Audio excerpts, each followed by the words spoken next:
Welcome, everyone. Please rise to the Pledge of Allegiance. Pledge allegiance to the flag of the United States of America and to the republic for which it stands, one nation, under God, indivisible, with liberty and justice for all.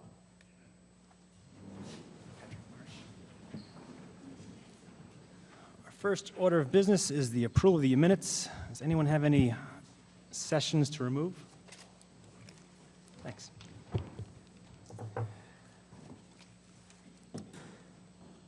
We have the July 15th, 2013 executive session minutes, July 29th, 2013 executive session meeting minutes, July 30th, 2013 executive session meeting minutes, July 31st, 2013 executive session meeting minutes, August 5th, 2013 executive session meeting minutes, August 15th, 2013 executive session meeting minutes, September 16th, 2013 work session meeting, and September 16th, 2013 regular meeting minutes. Would someone like to make a motion? I'll move that motion. Second. Second. All in favor of approving the minutes as read? Aye. Aye. Motion passes. We have a couple of announcements. First is on Columbus Day, October 14th at 2013 at 2 p.m., there will be a kickoff campaign event to restore the Earls Court Water Tower. You're being asked to join the people sponsoring the event on Earls Court, just off Gibson Avenue, at 2 p.m. Don Bosquet will take an aerial photo, and all people who attend are asked to wear red, white, and blue. This is an effort to restore the water tower to its prior glory. I believe there's some photos. If you have any questions, it's a free event. All ages welcome. If you have any questions, please call 401-932-8007. And Miss Sally Latimer has been working on that project, so it should be a very interesting event. October 14th, 2 p.m. We also, on Sunday, October 13th, have the Narragansett Historical Society presenting Inside the Garden Gates, a tour of historic homes and churches of the Pier area. The tour is rain or shine on Sunday from noon to 4 p.m. and features 8 beautiful homes and 2 churches. It should be a great day. If any questions, please contact Narragansett Historical Society at narragansetthistoricalsociety.com or by phone at 783-8907. We'll now move on to the open forum. Please, upon approach to the podium, state your name and address. Mr. Vangermish.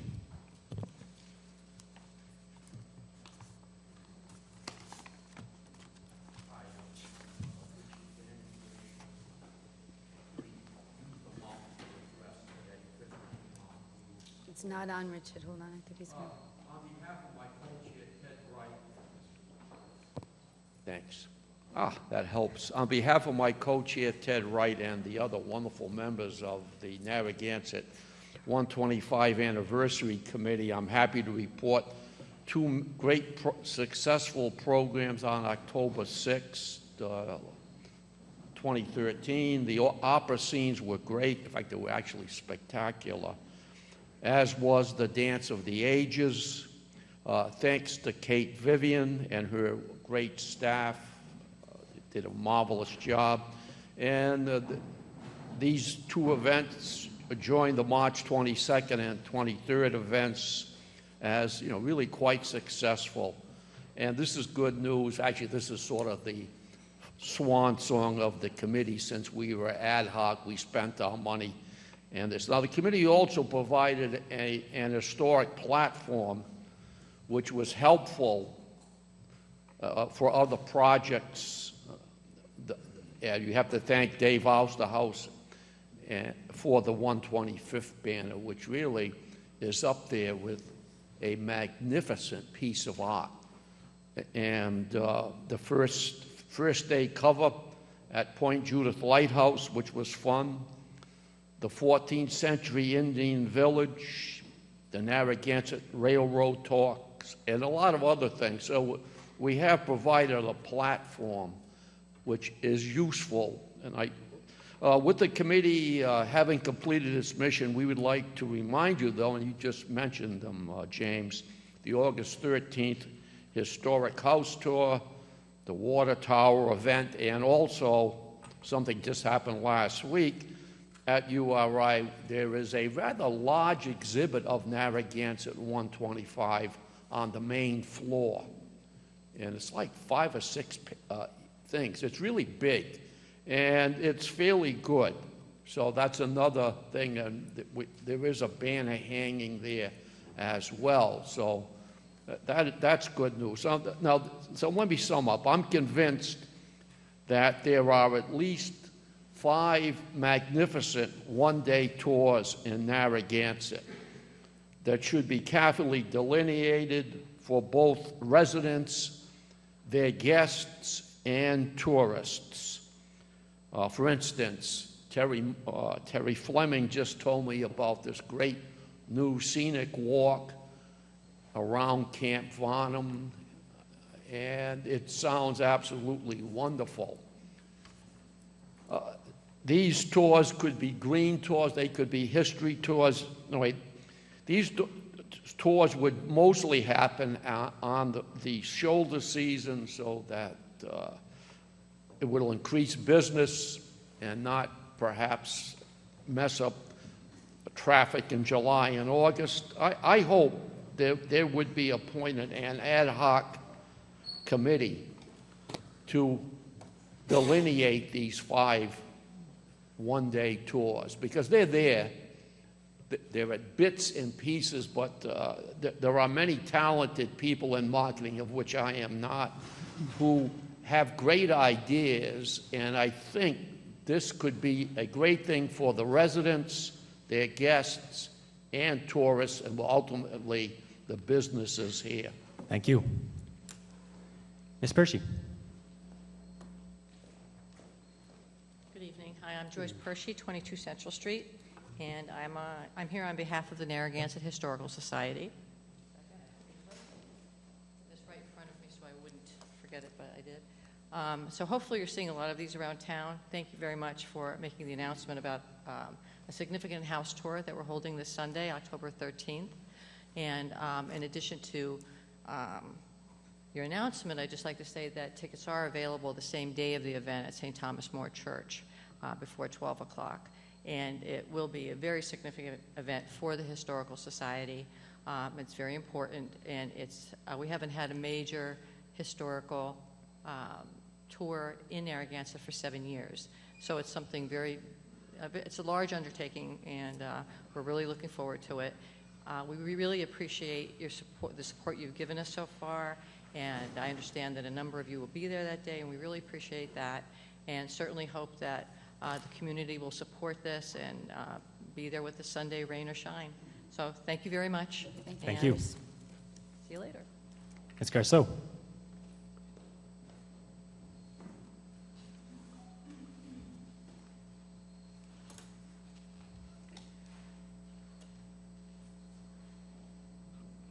Good evening.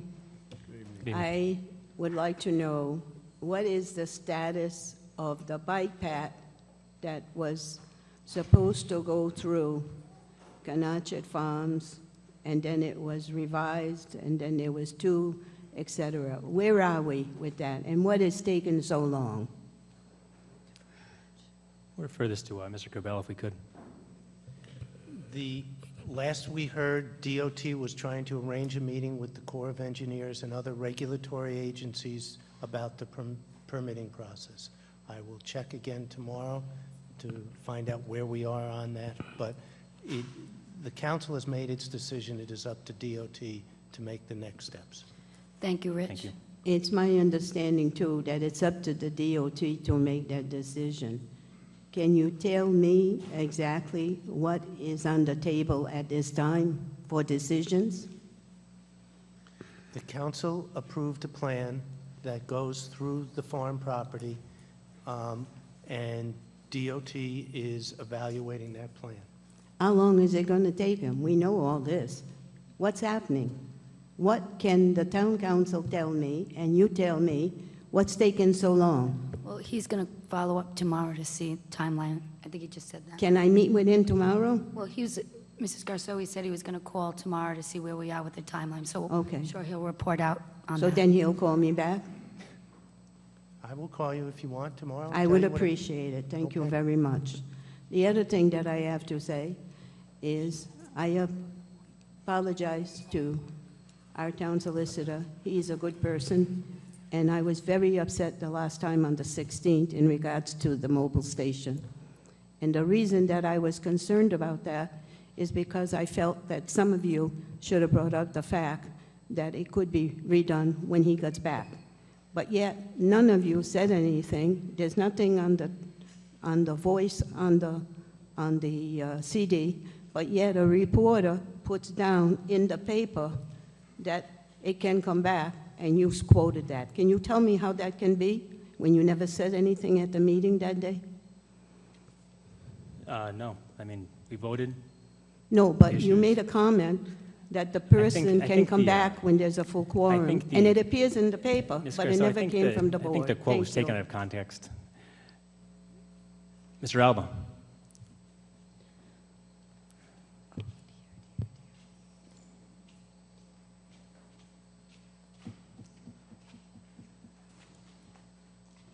Alba, 24 Eagles Nest Terrace. I feel like Mrs. Grasso says, we propose a bicycle path, and they keep saying, well, it's coming. But when, you know? It's taking forever to come.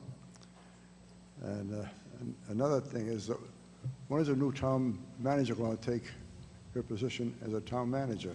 October 15th. October 15th? Well, they sure gave us enough warning, huh? Well, anyway, I'm sure she'll do a good job. But I was going to bring up the fact that since 5 people voted her in, I think in the future should be 5 people that would vote the person out. And they should have no option as to resigning.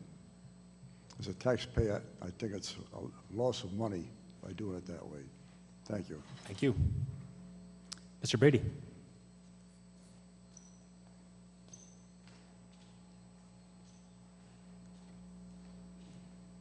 I'd just like to go back to that bike path another moment. Back in June, the council sent a recommended route up to DOT, and with that submittal, they submitted a map showing 2 alternate routes for DOT consideration. One was the DeLuca plan that was basically off-site, and the other was the Brady plan. I've submitted a number of emails, a number of letters to Mr. Cabell since June that the Brady route as shown and submitted to DOT is incorrect. It has been incorrect since 2009 when Mr. DeLuca began to fraudulently represent the Brady route. I have asked the council to submit a corrected plan to DOT as late as last week. It still has not been submitted. By the end of this month, Army Corps of Engineers, DEM, Fish and Wildlife are reviewing those alternates as to what the problems are with them. But the fact is the Brady plan is not correct as submitted. I'm asking the council to submit a corrected plan. Will the council do that? I believe you did submit a plan to us through email or by mail, and we will get that to Mr. Lewis, the DOT. It is important that it be done promptly so that they have it. I know that they are meeting at the end of this month, all 4 agencies, an inter-agency meeting to discuss the problems with different routes. And it would help the council and the people of this town that correct routes are submitted to them for review. I thank you for doing that. Thank you. Mr. Wojciechowski.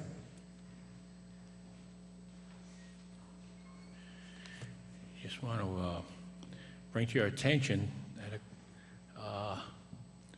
median household income has fallen 5.7% since 2008. And the price of goods and services tracked by the U.S. Bureau of Labor Statistics has increased 7% on an inflation-adjusted basis through July of this year. Obviously, finance is an issue. Money is an issue. Last year we had sewer rates increase, and now United Water looks like 30% possible. We have increases everywhere we turn around. More money is being asked for. And now I read in the paper something about $1 million some dollars going for a playing field. And kind of caught my attention here because even in the paper, somebody had an article here in Providence Journal on September the 7th, focused on learning. I believe I would like all our educators and all of you that the school should focus on learning. You know, that's kind of the only place that the child, our children, can really be exposed to learning is the school. Playing is an issue, and playing is fine. But it's really the first priority is to focus on learning. And I hope that you would cause the educators, the school, to focus on improving the learning. And based on this article, there is a school in our state. There is a school. Okay? It starts from 7:30 in the morning to 4 p.m. at night. 190 days. Okay? Homework, 20 minutes a night in addition to independent reading. So I would like to see us look at increase the learning time for our children, not the playing time. And if we're going to spend $1 million somewhere, I would rather that we figure out how to maybe buy each child QuickBooks or something. I mean, something to do with learning rather than playing. This is the only place they can find it is in school, learning.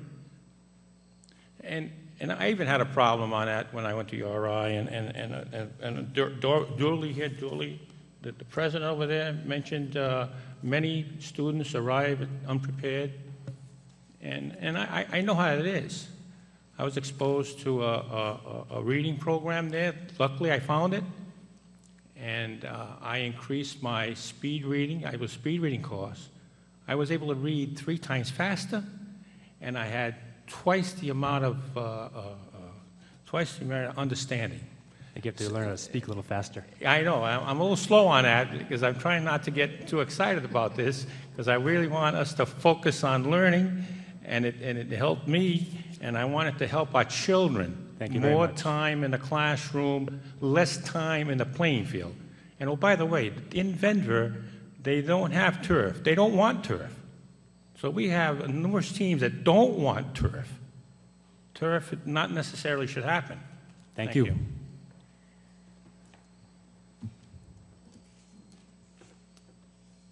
Any other speakers open forum? Actually, I have one more comment. Tonight is actually Mr. Corbell's last meeting as interim town manager. Ms. Nolan takes over next week. I just wanted to say to Mr. Corbell, thank you for your hard work the past 9 months.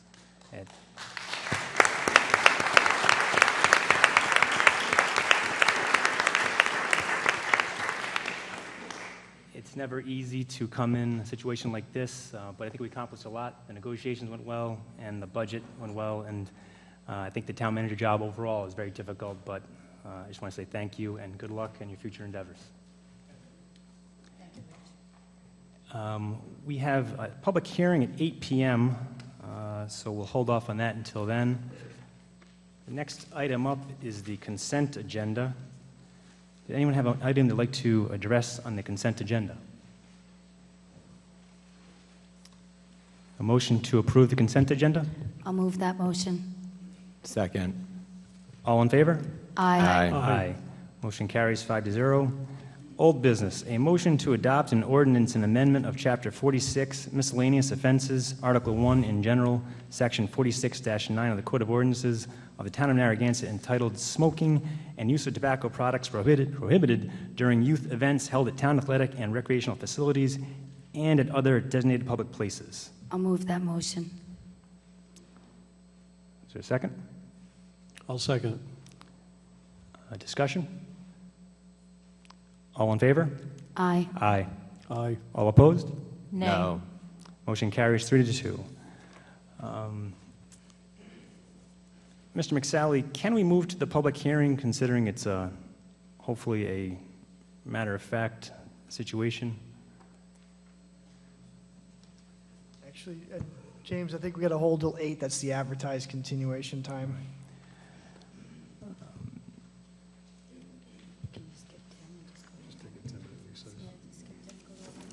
At this point, since I believe the majority of people here for item 10, I don't want to interrupt it at 8 o'clock. So if we can make a motion to move on to 11. I'll make a motion to move on to number 11. Second. All in favor?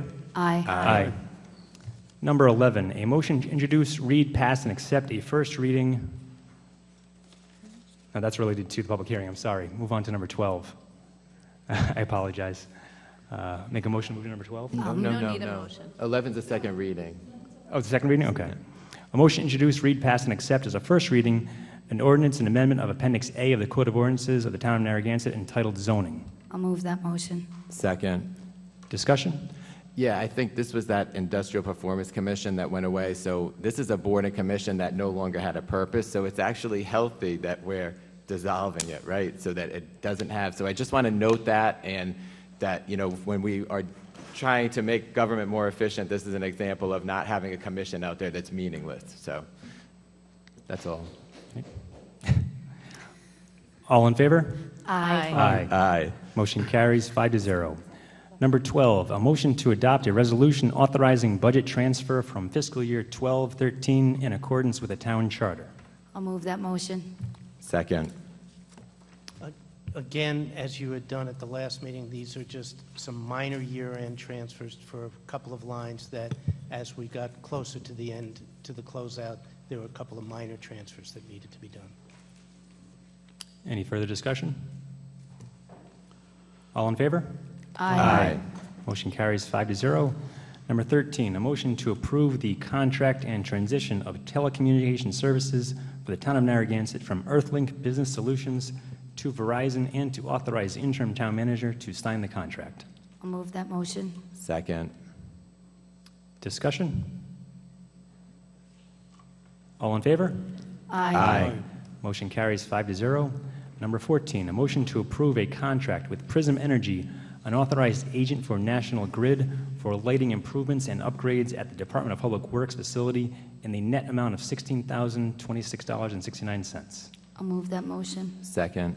I would just point out, similar to the improvements that are being made in Town Hall, these are energy improvements that are partially financed through National Grid, and they have a little bit under a 4-year payback.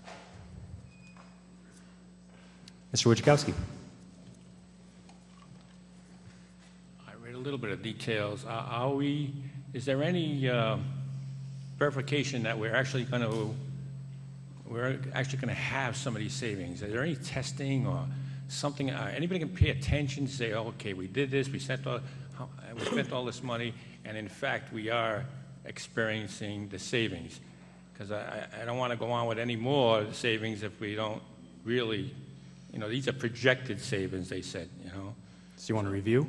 So either a review or someone. That's a good question, though. Rich, does Johnson Control to ESCO, they don't do it It themselves? would not be Johnson Controls. I would suggest that the town staff, in conjunction with Prism Energy, could do a report for you a year after the projects are completed to give you 1 year's worth of data versus the prior year's worth of data. It'd be nice to see the bills. Like I say, you can see the bills and see the difference in the bill and say, hey, it did work. We made a good decision there. Thank you. Thank you. Any further discussion? All in favor? Aye. Motion carries 5-0. Number 15, a motion to approve the purchase of one LifePak 15 defibrillator monitor for the fire department from Medtronic Physio Control, Inc. in the amount of $26,850.75, including a trade-in of an existing LifePak 12 system. I'll move that motion. Second. Discussion? Again, during the budget process, you may recall there was a discussion that our life packs need to be upgraded every few years, and this is the process of doing that. Any further discussion? All in favor? Aye. Motion carries 5-0. Number 16, a motion to approve the purchase of a prefabricated restroom facility for the George C. Playfield from CXT, Inc. in the amount of $50,010.00. I'll move that motion. Second. Discussion? Again, this was discussed in the budget process. This is one of the highest priorities for the Recreation Department to replace what is currently an outmoded and probably not in code compliance facility. It probably doesn't meet all the ADA compliance. The facility that is being recommended is the equivalent to one that DEM has installed in Newport, we feel, excuse me, the city of Newport has installed these, and we feel very comfortable in making this recommendation to you. Mr. President, Mr. McLaughlin. has there been any studies on refurbishing the building that's already there? Not in detail, but there were some basic estimates that were done to make it handicap accessible that would cost in the neighborhood of this dollar amount, if not more. I don't know, Jeff, if you want to add any more to that?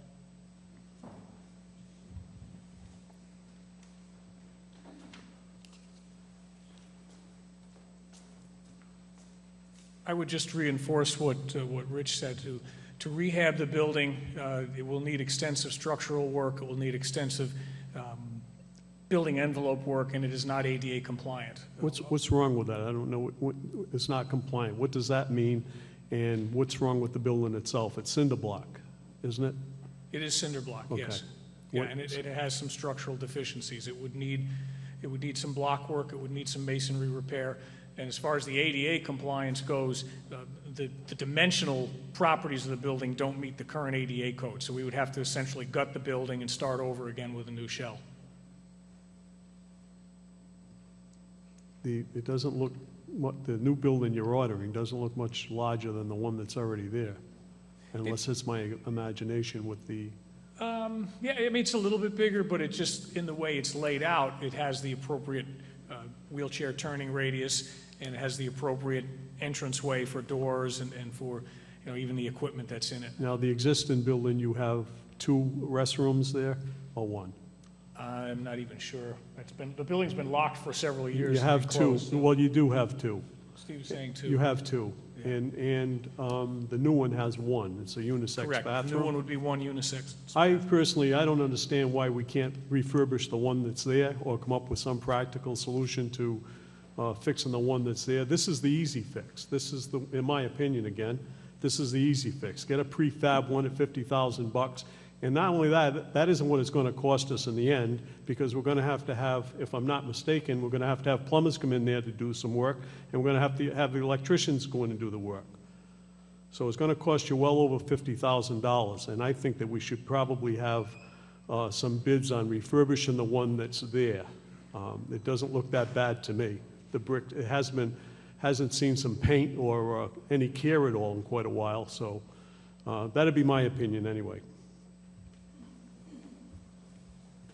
Are we getting a lot of complaints, Steve and Jeff, down at George C. about this particular bathroom?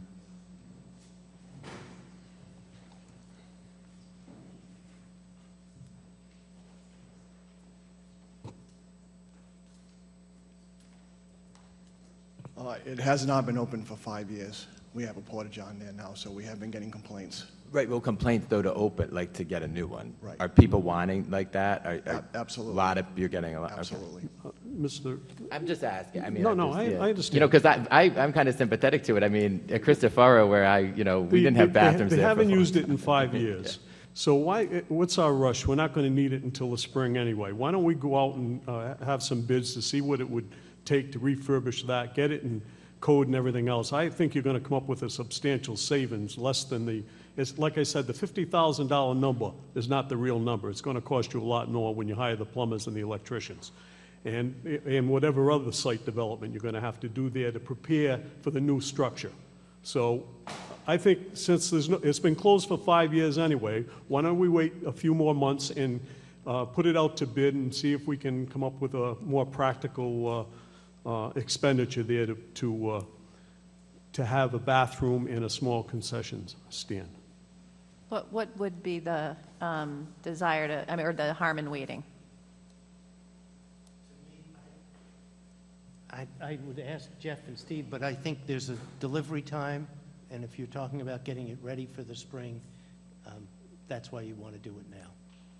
So how long would it take to get data around refurbishment cost?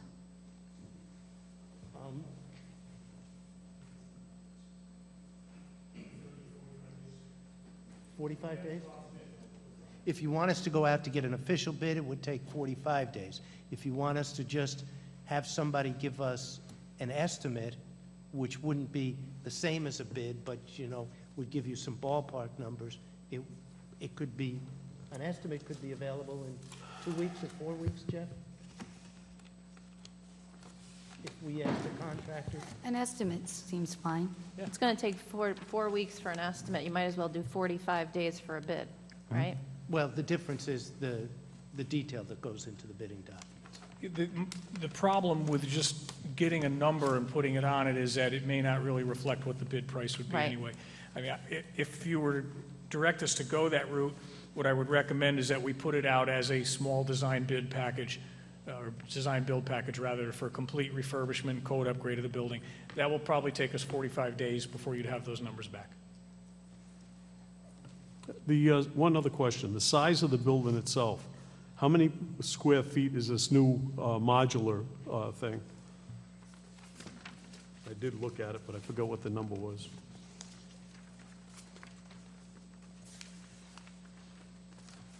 You know, I don't have the building plans in front of me, Doug. I can grab them. Okay. No, I mean, well- it's the one large unisex stall, there's a center corridor for the utility work, and then there's another wing to it, so to speak, for the concession area.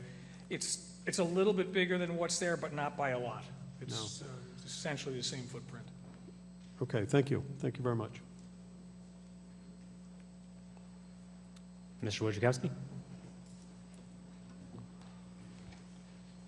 I have to agree, for a single porta-john, single stall, 50-some $1,000, which probably could be 60 or 70, it seems awful excessive. We do have to go out there and look for bids, and maybe design it a little less frivolous or something. We have to come down to design, number one. The other issue is there any idea of asking some local business people or contractors, they can put their sign up there, donated by, Gilbane, whatever. I mean, has anybody tried to contact these big bucks guys and ask them if they would like to donate a $50,000 for John Forrest? Let's try that instead of the taxpayer. You're handy, Stanley. You Yeah. can get there. Yeah, just not that good enough. Thank you. Thank you. You wrote a check from? Yeah. Continuing with, huh? Yeah, that's fine. What are we doing? Continuing? We can just vote it down. So, all in favor of, or all in favor? All opposed? Nay. Nay. No. Nay. Motion does not carry, 5-0. Moving on to the public hearing, scheduled for 8 p.m. It's now 8:05. This is a continued public hearing to amend the text of Chapter 731 of the Code of Ordinances entitled Zoning, specifically Section 2.2 Definitions and Section 4.7 Special Flood Hazard Overlay District. We have a motion to open the public hearing. I'll make that motion. Second. All in favor? Aye. Aye. I believe we discussed this with Mr. DeLuca at some points, or he relayed us the information. Mr. President, Yes. if I could just give a brief introduction? Sure, please. And then, Mr. McSally, Mr. DeLuca, and I met with representatives of the Rhode Island Emergency Management Agency relative to these zoning map changes. In your packet, you have a memo from Mr. DeLuca and a copy of the ordinance with green highlighting, which indicates further changes. So we've been able to knock down the changes to even fewer than what was proposed. Essentially, what is being required of you here is from the federal government through the state EMA. They are requesting that we make, that all communities make changes in their floodplain ordinance. The changes are somewhat referring to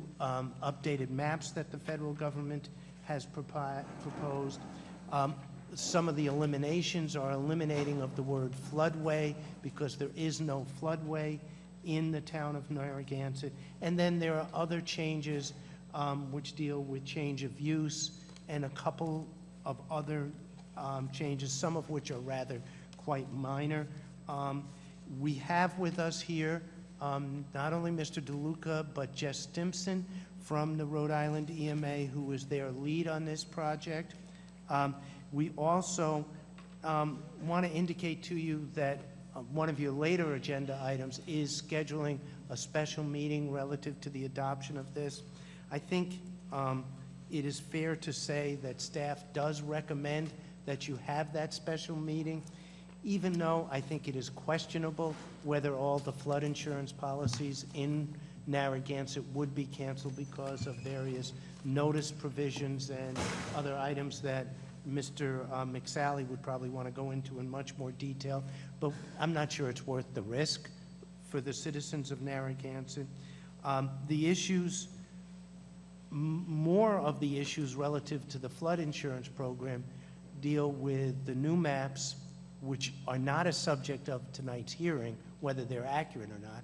Those maps are adopted by the federal government, and changes in rates, which again are a reflection of occurrences that have occurred over the prior few years, which again are not the subject of these zoning changes. So with that, if you want a more detailed presentation, happy to have Mr. DeLuca go into it. Ms. Stimson is here if you have any questions. Mr. McSally, I don't know if you want to add anything as a result of our meeting, but we do recommend that you proceed with these changes. Any further discussion? Well, I had some questions on it. So I guess my struggle with it is if they're minor changes, then why are we being forced to do them? And perhaps, maybe the FEMA official could elaborate on that, or Mike could elaborate on that. I mean, if they're minor changes, then why do we have to do them? We're codifying federal and state regulations in our town ordinances. Ms. Mannix, as you know, we drafted the first ordinance that you saw on September 16th, patterned after the ordinance that's in the books today. There's a great deal of commonality in the text, and as you know, we highlighted those changes that were made. The question that you are asking right now, I believe, has to do with inserting two new references in the section on other regulations that must be conformed with for development or repair of houses. And I'm going to go to that section right now. What that section states is, under use regulations, reference to existing regulations, the special flood hazard areas are established as a floodplain overlay district. All development in the district, including structural and non-structural activities, whether permitted by right or by special permit, must be in compliance with the following. That language is all in the ordinance today, and the list that is in the ordinance today is the State Building Code, Coastal Resource Management Act, Freshwater Wetlands Act, and minimum standards related to individual sewage disposal systems. We're adding the Endangered Species Act, Rhode Island Department of Environmental Management, and water quality regulations of the Rhode Island Department of Environmental Management. My understanding is that those two regulations had been effective anyway and were actually in play after Hurricane Sandy when we did our work on the town beach. I'll defer to Ms. Stimson as to the history of that, if you'd like to know where the genesis at the federal level came. Well, it's that we're putting in a zoning ordinance a reference to federal statutes, right? Telling our people that we basically agree with it, right? We're voting, we're going to say we agree with this, right, and maybe we don't, right? So why if they already exist and they're minor changes and we're just codifying something that exists, so FEMA, the federal government, the state government can enforce those on their own. Why do we, it's like we're being forced to do something. That's I think what is troubling. I understand. So I guess it's which way you're looking at it. Do we want to be clear and understanding for the new reader of the ordinance as to whether or what is in play for new development and construction, or do we prefer to stay with the approach that's in place right now, which is we know the regulations are there? Give me 1 second, please.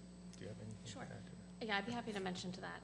So post-Sandy, obviously FEMA as well as REMA, in coordination with the town and cities that were affected by Sandy, really did deal closely with the two notes that Mike had mentioned before, the Endangered Species Act, in regards to the piping plovers. That was a major issue along the entire southern coast.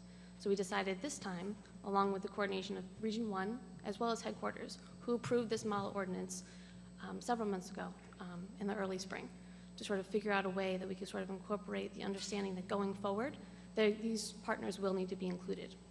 And that's the reason that this piece was paid into. It was already a part of the general law. We just chose to sort of highlight it in the ordinance so that the continued awareness that these partners would be involved. Right, but it's the town ordinance, so we have to decide, like, prioritize. Do we think it's important for us to include it or not? And what I was told in some of the emails was that we would be jeopardizing our citizens' flood insurance if we didn't pass this particular ordinance. Seems heavy-handed. It just, right? I mean, that's my feeling on it. I mean, and I'm that's just my following- point of view, so. Understood, absolutely. And we're just following the Code of Federal Regulations. And in the Code of Federal Regulations, as I provided to the town, it does mention that if this ordinance is not passed by October 16th, 2013, there will be a suspension on all the flood insurance policies in the town of Narragansett. If I can address, Councilman, you're entirely correct. It is heavy-handed. A lot of these regulations, for instance, the Endangered Species Act that was discussed. I mean, did we follow it in our Hurricane Sandy remediation? Sure, certainly we did. That was a whole issue with us getting a plover inspector, as you recall, on one of our projects. The bottom line is the federal floodplain insurance program is a program that's subsidized by the federal government.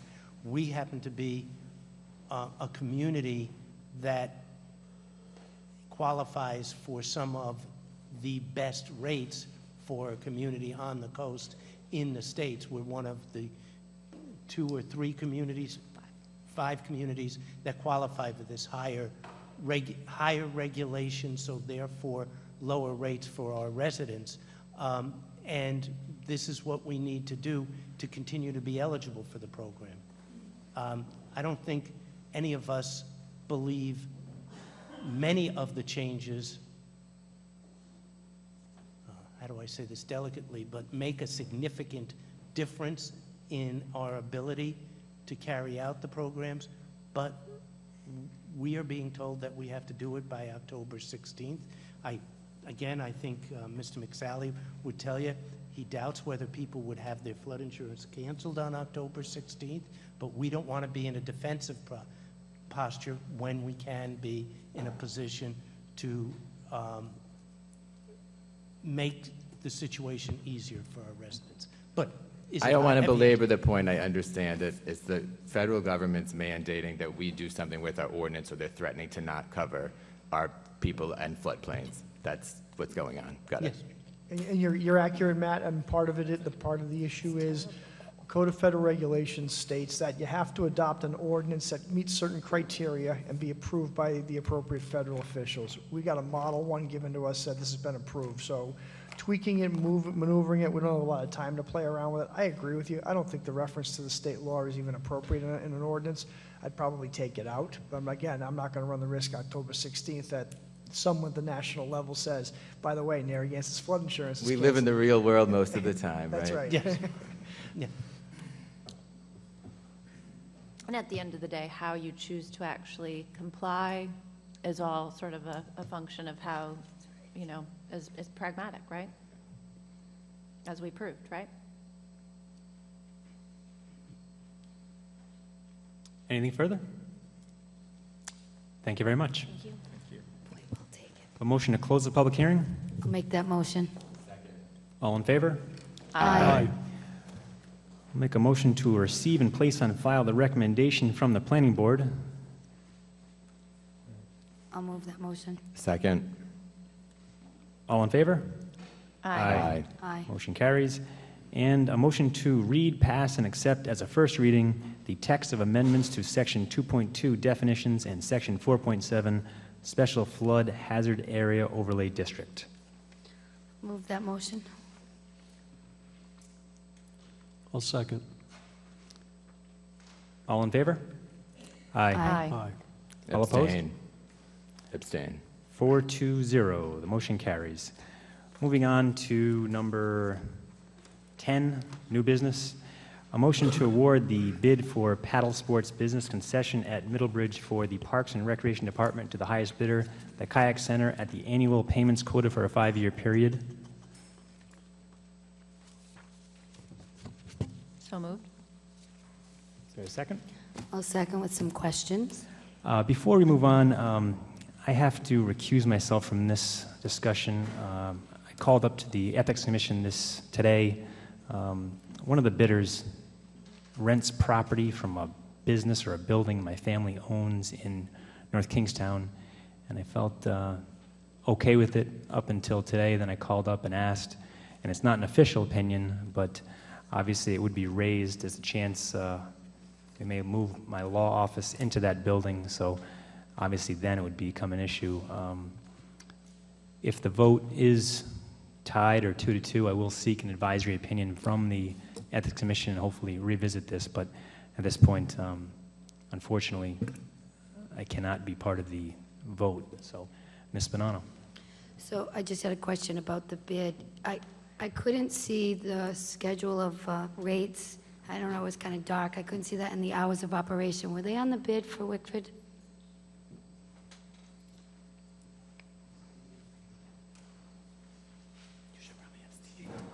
Steve, well, I was going to defer to Rich. Right? With the rates and the hours of operation? The hours of operation or the rates included in the bid? Do we know what they are? Could you come on up, Steve, so we can hear from you?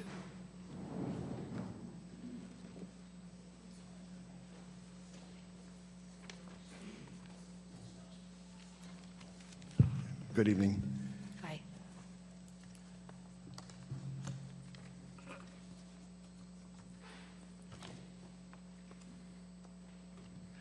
You're looking for the high bidders rates for this past summer.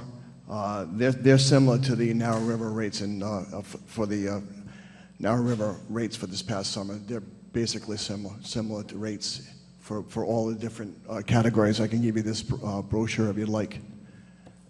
Could you say them or no? Or you Sure. can't read? Well, there's a whole scale of rates here. For recreation, 2 hours is $28, 4 hours is $40, and a full day is $55. That's for a short and stable. Mid-size is $35, 4 hours is $45, and full day is $60. Full-size Wickford only, $40, 4 hours $55, and full day $65. Double kayak, $50 for 2 hours, $65 for 4 hours, and $80 for a full day. Stand-up paddle boards, $35 for 2 hours, $50 for 4 hours, and $70 for full day. Dry bags, $2 for 2 hours, $4 for 4 hours, and $8 for the day. So those are comparable to the They're rates? comparable, yes. And how about, Steve, the hours that it's going to be open? Hours of operation? Same hours of operation. Which are? At this point, it would be from 9 o'clock till dusk, I would believe, is the hours they've been operating. Okay, thanks. Actually, Steve, while you're there, so obviously there's a lot of noise around this bid, and so if we could just backtrack just so that I can understand some of the assumptions that might have gone into how the bids were put forward, right? So in the RFP, when you go out to bid, what's the basis for sort of the bid, right? what would we have said to the two parties or anybody that we would solicit a bid from in terms of how they might calculate the amount of money that they would be willing to pay for the lease, right? How many specific units would they be allowed to rent per day? Or how much might they, notwithstanding we know what they've charged in the other facilities, right? So how would we baseline if there is parity between the bids? I'm just trying to establish, are these guys operating, were the bids created equally? That's a good question, and basically, with any bid, whether it's for the kayak rental business concession or at the beach, we have a pre-bid meeting. So there was a pre-bid meeting held based on the RFP or the bid document, which you've all reviewed. So based on that documentation and that criteria, we had a pre-bid meeting with all the interested parties, met town officials on site. We went through all of that documentation and criteria. We took a look at the sites, the parking diameter, the parking capacities, and the parameters of the layout of the land. So basically, is the capacity of the property is the capacity of the business. You cannot fit any more vehicles, or you can't bring any more kayaks into that business than what it has been operating in for the past several years. So I can't see an increase in business down at Narrow River. What is the capacity? It changes from day to day. I mean, you'd have to ask the operator now. I don't have his business model, but I mean, from my perspective, there were on any given busy weekend there were 50 to 80 cars in the overflow parking lot. But you'd have to check with Jason, because I don't have those numbers.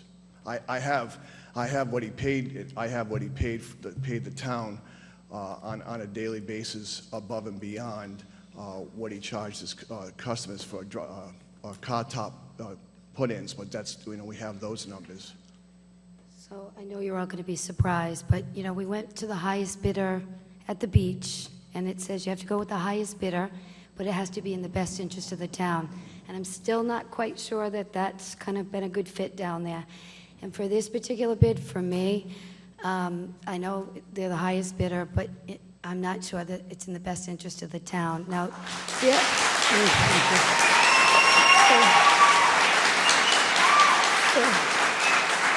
So no, that's okay. So I don't know the person from Wickford, and I don't know Jason either. I went to both sites, and we received a lot of emails, and again, it's who you know or who you've done business with, and I think for the town of Narragansett, he has formed many partnerships with the school and local businesses and the Narragansett Preservation, as well as employed people, in the surrounding Narragansett and South Kingston. So I did take some time to go to both facilities, and I think about the town of Narragansett. To me, as you all know, it's not always about the money, and I know in 5 years it would be $80,000, but there are things that I think we could make up in the cost, like working with the boaters of the river who have always tried to work with the kayakers, using that gap in the revenue to see what we could do. So for me, I just had to come out, and I think, I've shared my opinion that with all due respect to the highest bidder, in the best interests of the town, it just doesn't work for me, for this town.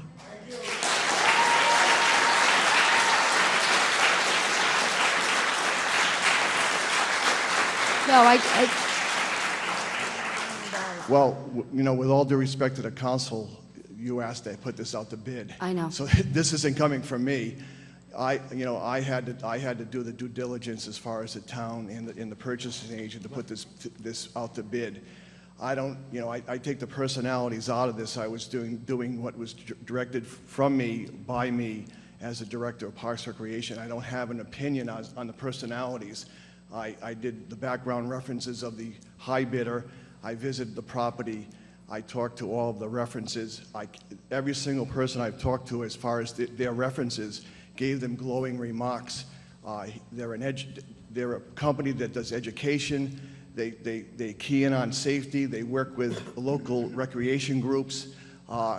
Every single person, harbor master, the North Kingston Recreation Department I talked to, I was actually looking to see if I could put a dent into that credibility, and I could not find one. So as far as I'm concerned, again, I don't have a preference. No, I know, I But, know. you know, I am obligated to at least be able to recommend the highest and most qualified bidder, and that's why I'm here today. So, and again, me too, I mean, I want the it puts me best, in a but tough yeah, no, position, I so. understand, and, you know, it's just how I feel for the town. I know there's been a lot of conversation about it. Again, is the money, the increase in revenue worth it? You know, do we know what we have? Are we unsure of what we're gonna get? You know, the Wickford, they have Charleston, and they have Wickford, and then they want Narragansett. Is this going to be like a monopoly? There'll be no competition. It's just, I worry about it. I just worry about it. Stephen, it's nothing personal. I don't know either of the people. I don't know them at all. And so I just listened to a lot of people. I did my own research. I did my own reference checking, and in the best interest of the town. It's just my opinion. I don't know what everybody He else is has here. to I say. believe he's here. You should ask him some questions. What, before you go, why did we bid this out? Because we didn't the only thing we grandfathered in was Matt Eddy's 5-year. Like, that's really the mistake apparently that we made as the council. The only thing, we said everything's 1 year down at Middlebridge. So we have, and there's a lot that goes on at Middlebridge with the boats and the rentals and the flooding. And so we said everybody's gonna be in for 1 year.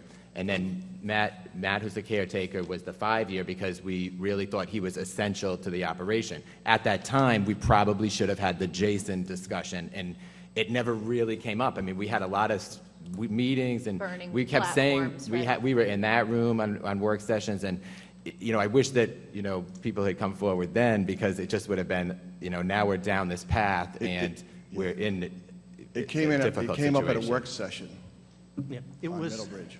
It was a work session, I believe, Yes, it in was. late February, early March, where staff had said, you know, we have two choices. One, to continue the existing operator, or two, going out to bid. And there was a desire to see how much revenue could be produced at the site.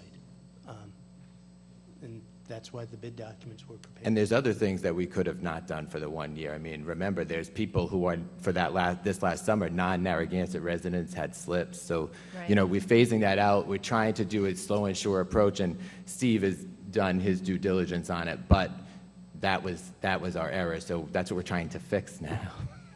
So. Thanks for all the hard work, Steve. Okay.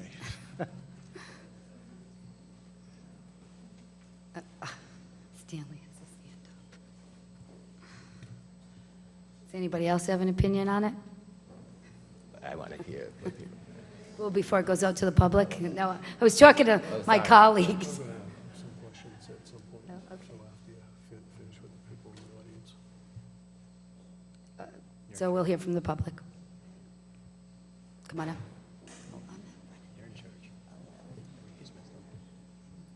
Okay.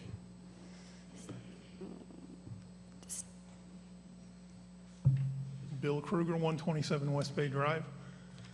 I have to say, I'm a little bit surprised when we're talking about $80,000. We just had a discussion here about a restroom for $50,000. Now you're talking about $80,000, and we're willing to not worry about that because, and I'm sure the gentleman, I don't know him, he's a fine fellow, but I also happen to know the gentleman from Wickford, and he runs a business that essentially is far more intricate than the one on the river. I know the man does exactly the same things with the town over there that Jason does here.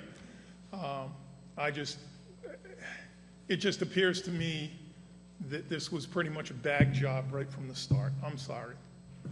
Thank you. Thank you. Oh, and one other thing. Why do you go out? Because they didn't submit a bid. They were asked to submit a bid. Why do you go out and ask somebody to submit a bid if you're not going to honor those bids? I mean, really, it's like, so I go out and I submit a bid to you and I give you the highest bid that I can, trying to balance out things, trying to give you the most amount of money and trying to put the most amount of money in my pocket also, and then you just disregard that. That's not Well, right. I I'm thought- sorry, that's not right. I thought Matt Manic's explanation of where we got with that was pretty good. So, thank you. Pat?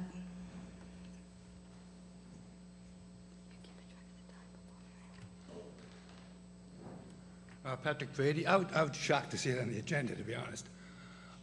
When I went into the town hall, I asked, well, where are the contract documents, where are the agreements to be reviewed, where are the maps? There are major issues. There are only 2 bidders out of 7 that were invited. So we don't know whether the new bidder is bidding very high, whether a year from now he will renege on his bid or ask for a change. Is there a year's rental in escrow in case of a default, because it's going to be hard to get someone in there afterwards if he pulls out? I think the bottom line is there are a lot of issues, parking issues, whether the 2 bids are comparable. The people in Narragansett have the right to review these things and a public hearing to discuss it.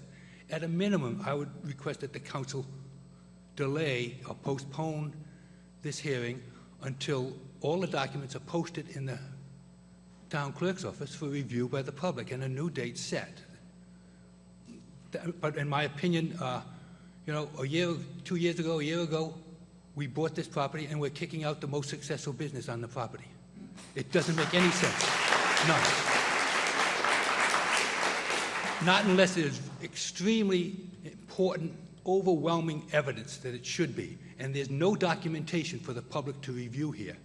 This is the same situation we have in the South County Museum. These things are all done in the back room, and the last minute it comes before the agenda, and you get 3 minutes to talk. And you don't even have the documents to review. So I'm asking that you postpone it at a minimum if you don't reject the bids, for the public to have be able to review the documents in the town hall. Thank you. Thank you.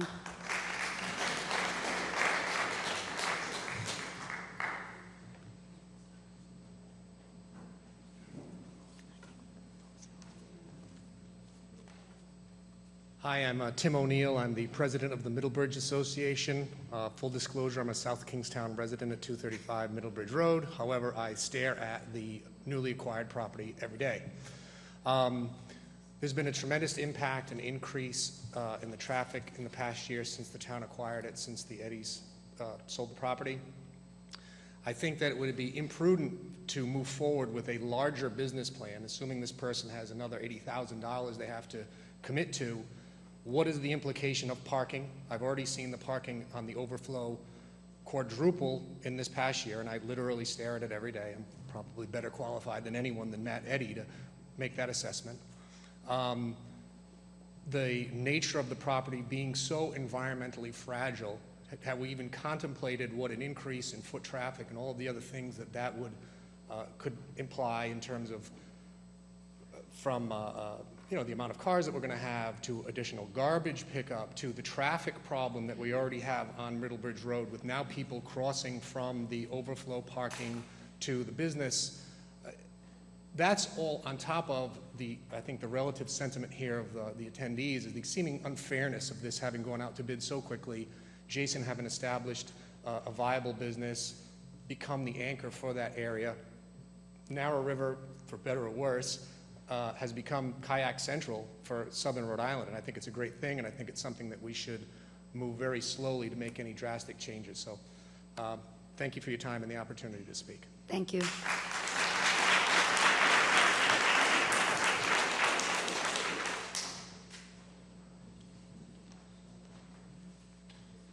Good evening, ladies and gentlemen. Thank you for listening to me. My name is Richard LaFond. I live at 24 Noel Court in South Kingstown, and the reason I'm speaking to Narragansett Town Council is because I'm a kayaker, and I am well acquainted with Jason's business. He's a tremendous businessman, runs a great operation. My wife and I own kayaks, but we meet friends at Narrow River Kayaks who rent kayaks from him or recently purchased kayak from him. We also do car top, park in. He lets us put in for a nominal fee. We've also been customers at the Kayak Center in Wickford, and that's a good operation too. We've had friends rent there as well. But a couple of the key points that I want to make here is in regard to Mr. Stephen, I'm sorry, I don't know his last name, but you had asked him about the rates, and he said they were similar, and I'm sorry, I think that's very unfair because it's not specific. If you go to the websites, you can get the rates on both operations, and the kayak center is more expensive, which one can argue a couple of different ways on whether that's going to be better for people in general, better for the town and its bottom line. But something that keeps bothering me about this is, to the best of my knowledge, Jason doesn't own a lease on another parcel of riverfront. Doesn't have another kayaking business elsewhere. So, and I don't know if he does something else for a living, but my impression of this is if you go with the other gentleman's bid, you put a small businessman out of business. I just don't know if you really want that to be your legacy in this matter, considering as well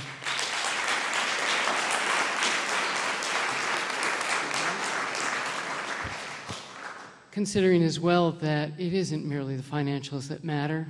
You do have the discretion to decide that there are overriding factors that are more important than $80,000 over 5 years in a multi-million-dollar or more budget. And it's not too late. We don't have to be resigned to this. We haven't gone too far down any path. We haven't drifted down any river that we can't paddle back up. So I would sincerely ask for your reconsideration of this matter with a whole lot more information in hand. It also seemed that your man had glowing recommendations from the high bidders, business acquaintances and such, but apparently he didn't ask for the recommendations and references of Jason's business because, well, he wasn't the high bidder. Well, that doesn't make it a fair playing field when you're saying he's got great references. Jason probably does too. So I ask you to listen to Jason, but my wife's going to come up and introduce some testimony from our friends, if you don't mind. That's fine. Thank you.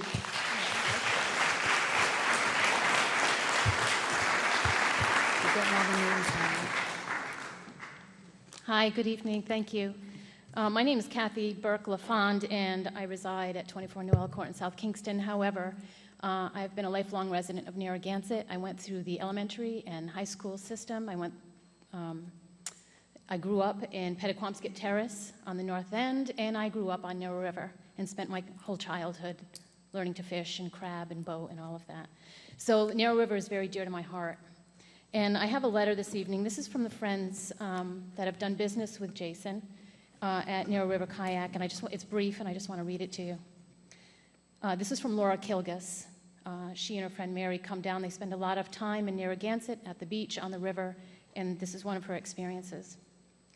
There are so many wonderful things to say about Narrow River Kayak, but really what stands out in my mind is the incredible hospitality and kindness that Jason and his employees have shown.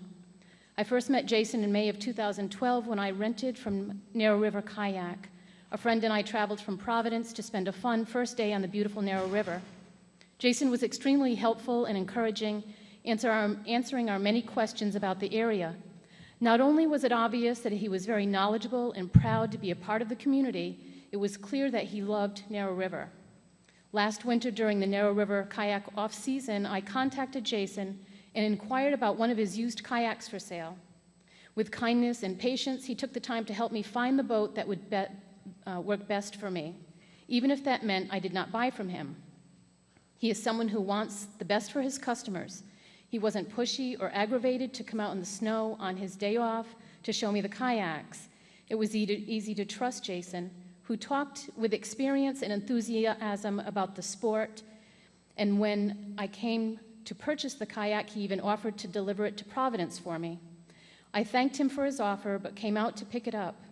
I left with a bag full of fun Narrow River Kayak goodies, a great deal on a boat, and the assurance that I could go to Jason and his crew with my many kayak questions. Since I have known Jason, he has spoken to me about his beautiful family, his excitement for the sport, and his love for Narrow River, a perfect and deserving spot for his business to continue to flourish. He is a thoughtful businessman whose spirit is contagious among his employees and those in the community who support Narrow River Kayak. Not only has he made an impact with his eagerness to help people fall in love with Narrow River and the sport of kayaking, but also through his kind-heartedness. It is rare that someone would care about his customers like a family. His kindness has made the experience on Narrow River a memorable one. Thank you. Thank you.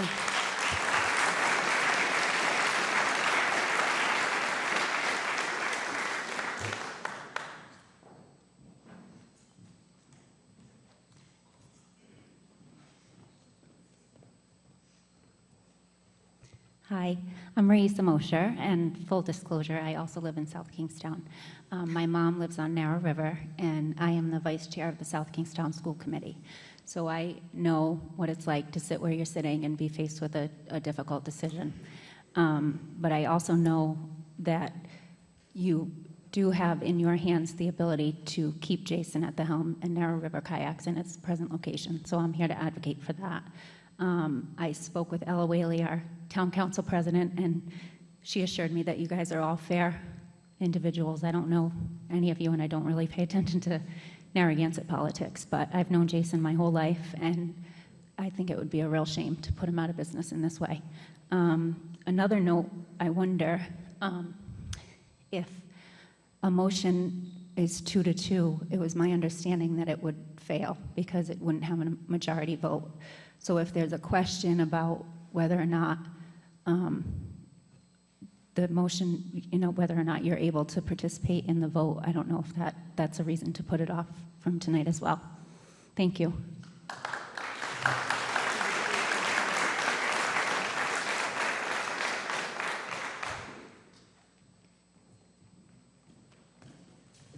I'm Deb Stimson and another South Kingstown resident. I just live a bridge away from Narragansett, so I feel like I'm qualified to speak for the other side of the river. You're our neighbor. Just saying that I want to speak to Jason's employment of the youth of South County and Narragansett. My son's been a part of that team since he's been in 8th grade, and now he's off in Colorado. So for a very long time, Narrow River Kayaks has been a huge part of our lives. So I just want to speak to what Jason has done in terms of the community youth and grooming work ethic and commitment to and passion for the river. And I also want to speak to the legacy of stewardship, because you can have a lot of people coming in up and down those marshes and leave the garbage and leave the litter and not care. And his stewardship in that aspect of the river has absolutely been outstanding. It really, in another vein, is very distressing to me when I drive up to Providence to go to work and I see constructions here or there where using Massachusetts license plates of the workers and Connecticut and New Jersey and all these kind of bids that go out to other states.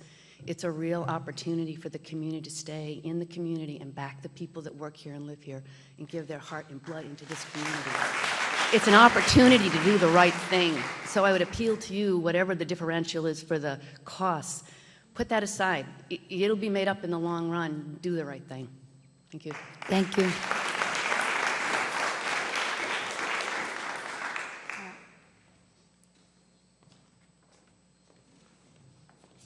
Hi, my name is Ken Hatchett. I am from Narragansett. I don't quite understand why being a good businessman has all of a sudden been a negative here. But I've known Jeff a long time, and I just wanted to, speak about him quickly.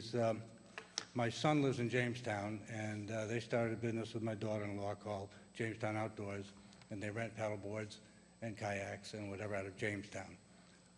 Jeff took them under his wing. He helped them acquire the paddle boards and all the equipment at a lower price. He guided them on how to sell it at the end of the year. He told them, he helped them with the rates.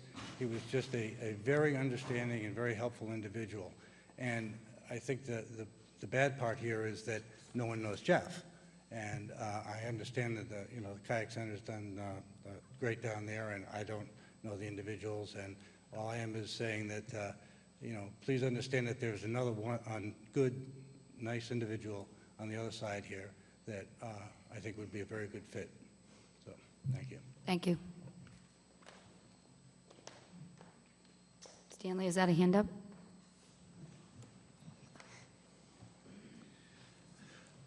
I think part of the problem is that what's at stake here is the bidding system. You know, we go out for bids, and I really have a lot of confidence in Steve in getting the bids down. And all of a sudden, the bid doesn't work out like we like, you know. So the bid doesn't work out because our friend doesn't get it. Therefore, we ignore the bidding system. That doesn't sound right. Just doesn't. Oh, I don't like the, you know. And I don't know Jeff, but I don't know Jeff, but obviously he's got a lot of friends. I'm sure he's a wonderful person. I really wish he had doggone come up with the $80,000. But you know, here, if you violate the bidding system, then it's going to open the door to all future bidders that, geez, you know, if you get enough people to stand up here, maybe we can get this bidding thing turned around somehow, you know. I don't think I want to operate that way here in Narragansett. And $80,000 is significant. I'm sorry, it's significant. And it sends a message. You know, if we can just throw away $80,000 like that, are we really fiscal responsible here? What are we doing?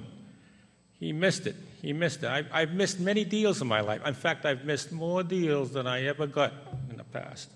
I look back at the investments I could have done, what I could have done. I missed it. Should have bought this house for $16,000. All these things I should have done, could have done. Made a mistake. He made a mistake. He didn't get high enough. Sorry about that. Next time around, there'll be another bid. Maybe if the other guy folds up and goes away, he can come back in and give a good bid to get in. That might be an opportunity for him to come back if this other guy goes away. Or if there's something that he does wrong that you have to doggone throw him out for whatever reason. But at this point here, you have to honor this bidding thing unless Steve done something awful wrong that we don't know about. And I don't think that's the case. You have to honor this. This is the bid. He gets it. Thank you. Thank you, Stanley.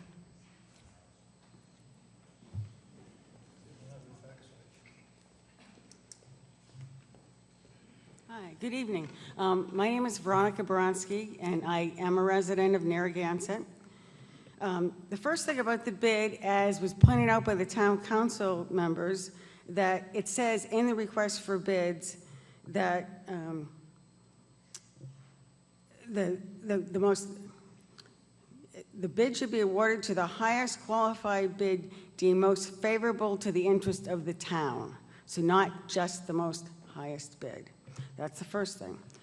Second thing is, as was pointed out, the parity between the two bids.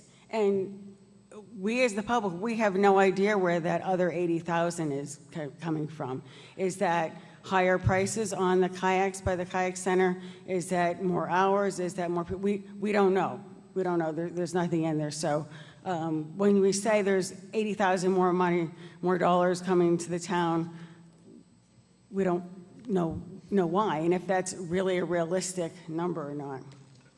And I'd like to just make a couple of positive points, because I think we need to keep a positive note here. I did submit letters to the town council members, and I just want to point out a couple of those things. One, Narrow River Kayaks, who I am speaking in support of, it has a history of bringing people and money to the town of Narragansett. As a matter of fact, it is the #1 rated tourist attraction if you go to tripadvisor.com. It's ahead of the Block Island Ferry and Narragansett Town Beach. That's a big plus for Narragansett. It is also a locally owned business that supports the local community. You will see Narrow River Kayaks at a variety of different functions within Narragansett or within the community and within the state, where they are at no charge providing kayaks as a safety squad for swimming events and other events. There's a number of they give discounts to many groups, educators, students, military, police, fire, and senior citizens, and they help many nonprofits have a chance to actually see the Narrow River. I will have to, one of the reasons I've gotten to know Narrow River Kayaks is that my son has been employed there for the past 2 years, and as this other mother pointed out, it is a wonderful place for someone to be employed. I mean, you not only learn about being a good person, and you don't only learn a lot about kayaks, you learn about picking out the right kayak for the right person, and you learn how to be a good business person to your customers. And plus, you learn about the Narrow River. And which brings me to the Jason Considine and Narrow River Kayaks. They have always been a good steward of the river. They realize this is a very environmentally sensitive area, and they have been continually promoting that. Thank you. Thank you.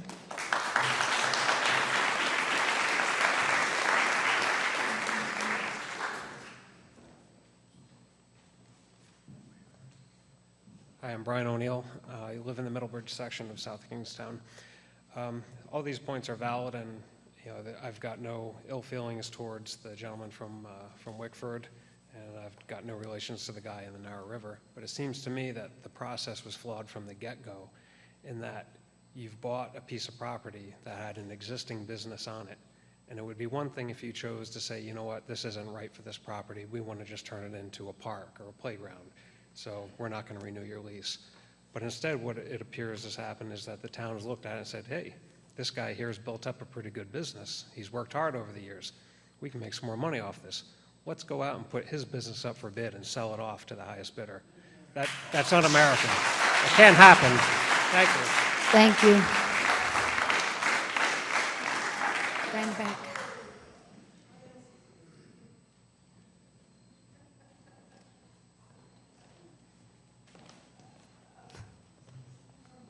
Mark Critchett, 31 Isabel Drive.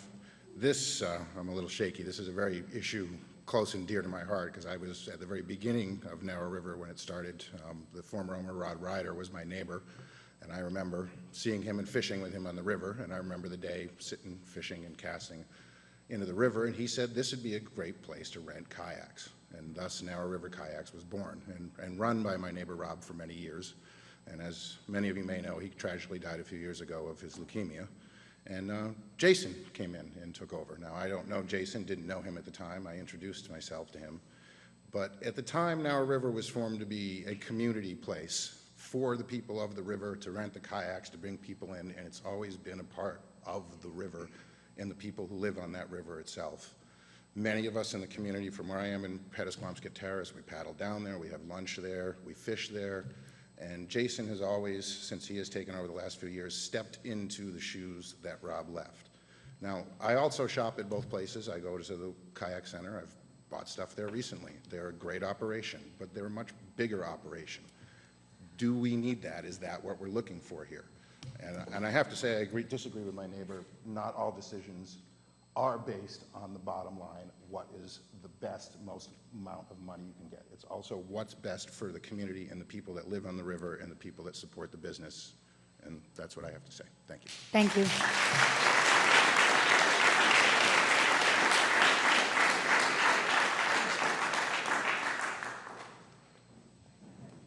Hi, Catalina Martinez. I live on Maple Street. I can also see the property from South Kingstown every day. And I agree with obviously every sentiment that was said here, especially you, Ms. Bonanno. Thank you so much for calling when I sent my letter into the town council. I'm sure I'm speaking for many residents in that local community around the Eddy property when I say we've been really nervous about Narragansett obtaining that property. We were hoping for one of the NGOs to get it and preserve it as it is. We're horrified by the increase in traffic already. You know as well as we do that there's clashes between the motorized and the non-motorized vessels on the river, especially in that bottleneck. As a kayaker and now a small boat owner, we definitely take our lives in our hands on a busy Saturday or Sunday in August or July, paddling through there or going through in a small boat. We have to really pay attention to the fact that there's not a recreational use management plan for that river yet.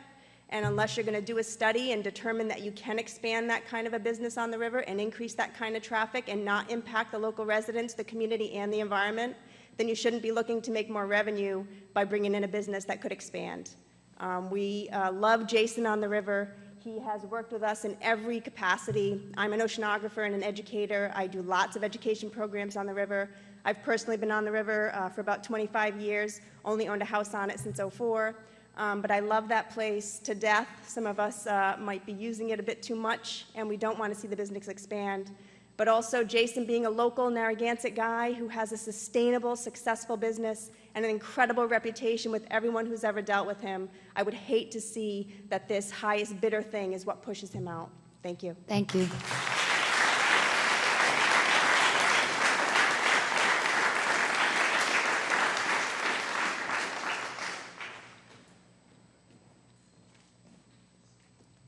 I'll be as brief as I possibly can. Two things. When the town bought the property, the sentiment was to preserve Middlebridge. And when you look at, well, what is Middlebridge? Well, certainly it's the boat slips, it's the cottages, but it's, without a doubt, it's the wonderful Narrow River kayak business.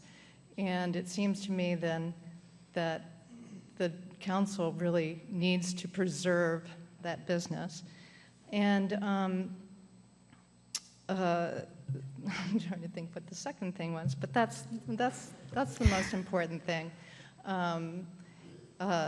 You know, I think everybody has spoken very well of Jason, and it would be a sad day to, you know, would the town really want that to be, I know, my second point was the one that's been made, is in the RFP it says that the town council can make its choice based on the best interests of the town, and I think it's pretty clear how people see that. Thank you. Thank you. At this point, is there any other opinions? All right, last one. Come on up, John. Oh, careful. Thank you, John Mostowski. Came late. I wasn't privy to what was going on. I finally got a copy of the agenda. Fix my pants.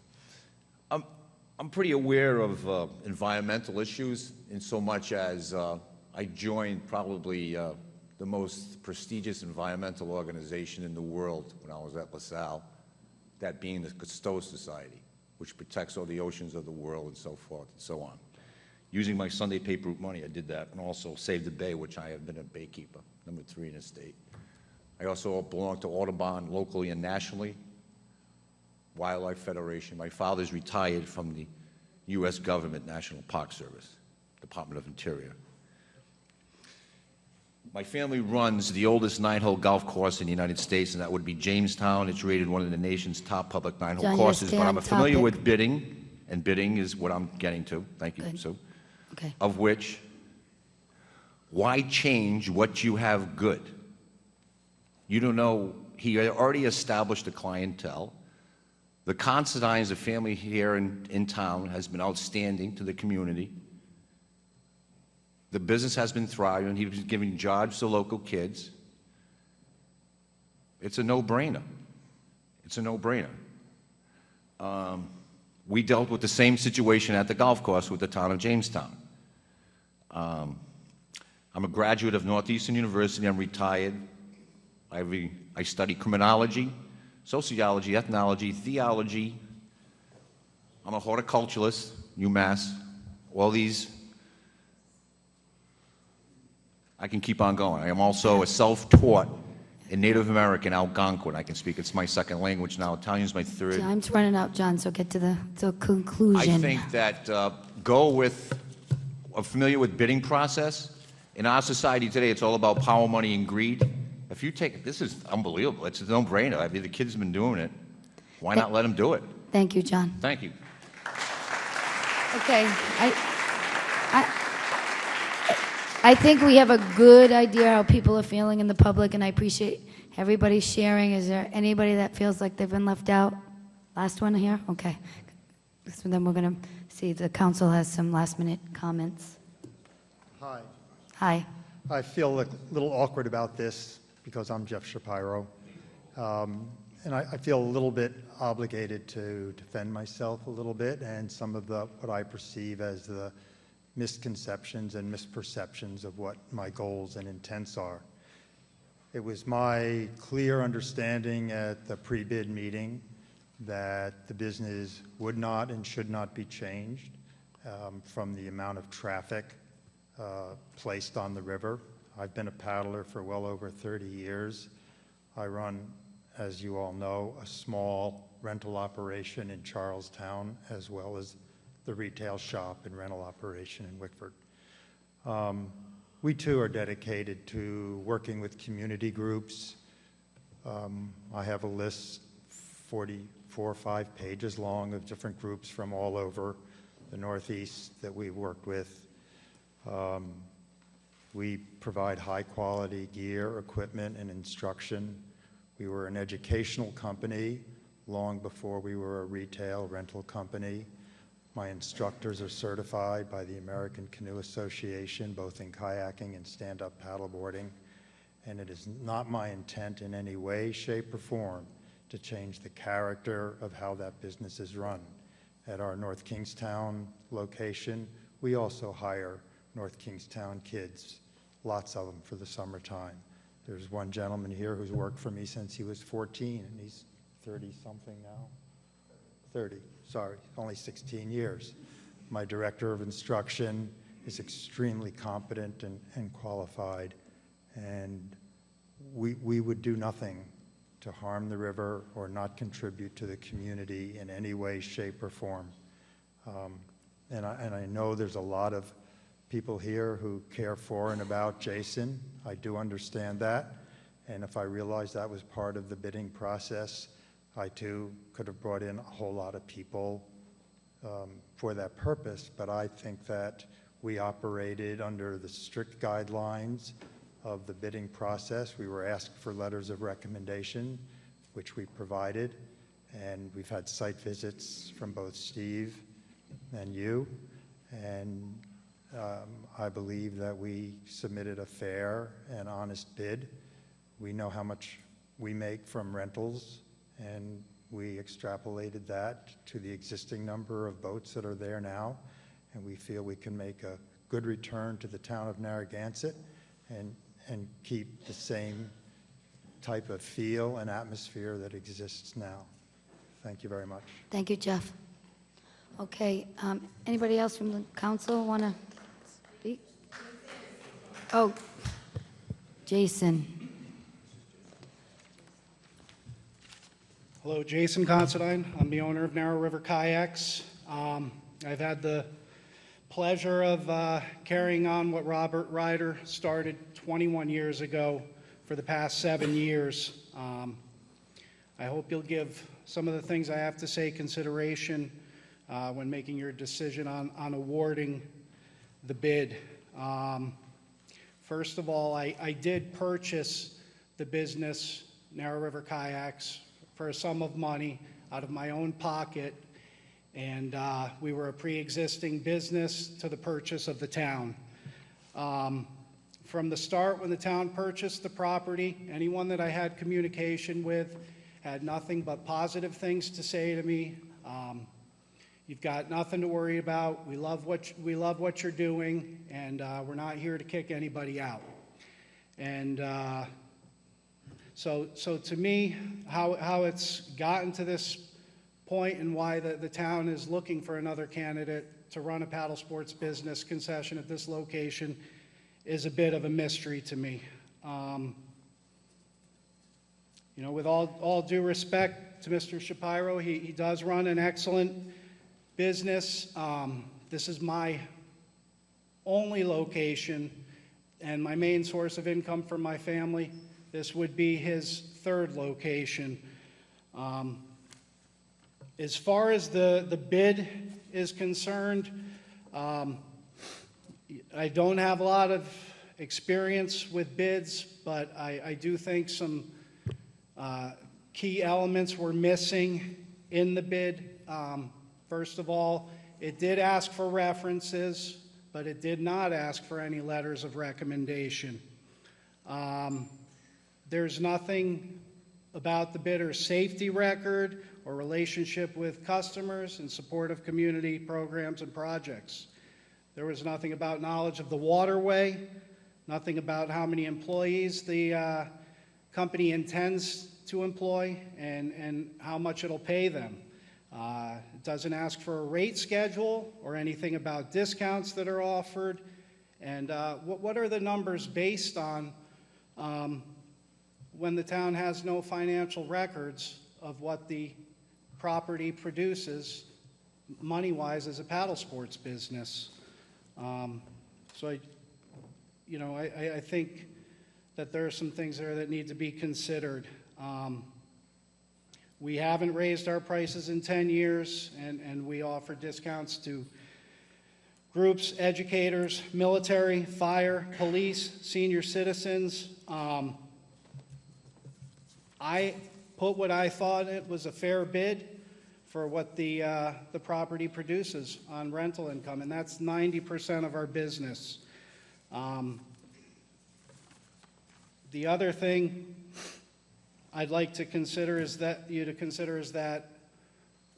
I've made a lot of financial investments in Narrow River Kayaks and the operation, and we created the notoriety there and the client base, and I'm just not sure why that should be handed over to the Kayak Center, without any compensation to Narrow River Kayaks.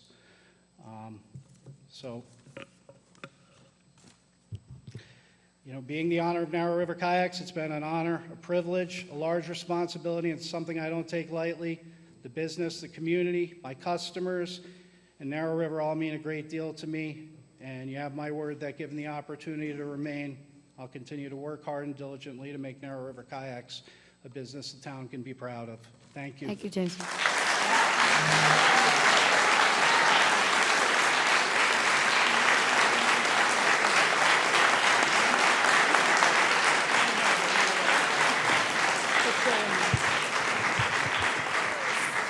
So I think we have a good idea how people in the audience feel. Anybody on the council want to weigh in? You go ahead. I have a question for the solicitor. What's the legal exposure if we were not to go with the high bidder? Because quite frankly, I haven't heard anything here tonight from the testimony that would legally let us bypass the high bidder. The charter, which you're governed in part by the charter and state law, under the competitive bidding statute, reads in part that the award of any sale or lease shall be subject to council approval and shall be awarded to, and there's a typo online, it says lowest, it should be highest, responsible bidder, provided the council has the right to reject any and all bids and direct the purchasing agent to solicit new bids. So under the charter, if you're going to reject the high bid, you need to find that the Kayak Center is not a responsible bidder, which would be difficult based upon the testimony you have here. Your option at that point is to reject all bids, put it back out to bid with some other type of criteria, conditions, other studies that you may, other things you may wish to include. That's the charter. In terms of the state law itself, no case law on leasing or sale, but under the public bidding statute, which governs this as well, there's cases on awards of bid to the lowest bidder, and the statute requires that typically for construction projects or municipal services. Supreme Court has said in a number of cases they're not going to interfere with a reasonable discretion of a council if they award a bid to the next lowest bidder, if they have an articulated basis, facts, as to why there's a distinction between the bidders and why you make a decision as to award to the next lowest or the third lowest as opposed to the lowest. So that's what the Supreme Court has said. In the absence of fraud, collusion, other factors like that, you need to articulate why you would make a decision to go to the next lowest, or in this case, the next highest bidder. So I think when you look at the case law and look at the charter, I think the safest alternative, if the consensus is you don't want to award for whatever reason to the highest bidder, is to reject all and come back with a new package later on for some other type of bidding. So I actually have some facts and data that we might want to consider, right? So let's try this on. The reason I asked at the outset kind of what the assumptions were, right? Any business person would naturally assume, I think, that, and given we don't have the assumptions, and so maybe this is a question we need to ask ourselves, is do we get exposed to the specific assumptions that would afford the high bidder to actually pay the town more money for the bid, in the bid, because it would occur to me that a bid based on, or put forth by a bidder with clearly more overhead and a more robust operation would clearly assume a higher set of rates, which perhaps would not be amenable to the council as a policy decision for its residents, not be in the best interest of the town, or an expanded operation, right? So either we get access to what the assumptions were under the high bid, and if there were higher rates, those perhaps might not be considered within the best interest of the town. Again, the bidding process itself, I'm not sure necessarily we made a conscious effort specifically to bid out this operation. I think bidding in and of itself works well with commodity products, supplies, nuts, bolts, you know what you're getting. This is a nuanced operation. I think there are a lot of intangibles I can't remember, I apologize, the speaker, the woman who actually referenced the fact that there were things that might not have been considered, and then Jason himself that suggested that a bid of this nature should have been far more explicit about number of employees and things that should have been considered. And no disrespect to Susan or Steve, but the kind of bid that would be put forth, I guess the bid itself might have been considered not fit for purpose, right?